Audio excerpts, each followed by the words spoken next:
अरे मेरा बेटा कैसा है? ठीक हो? और बताओ, स्कूल गए थे आप आज? चलो आओ, बैठो, बैठ के बात करते हैं, बैठो।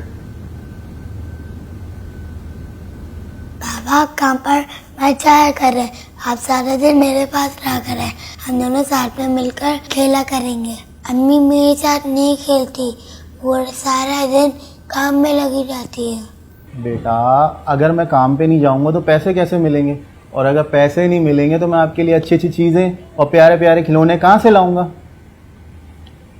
बाबा आप ऐसा करें, हफ्ते में एक दिन काम पे चले जाओ और बाकी दिन मेरे साथ खेल लिया करें।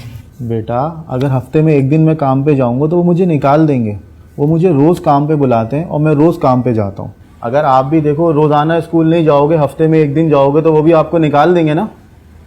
शाबाश। बाबा आपको एक बात कहूं, नमाज पढ़ना सिर्फ जुम्मे को ही चाहते हो, बाकी दिन नहीं जाते। अल्लाह पाक अपने घर से क्यों नहीं निकालता, क्यों नहीं निकालता, क्यों नहीं निकालता।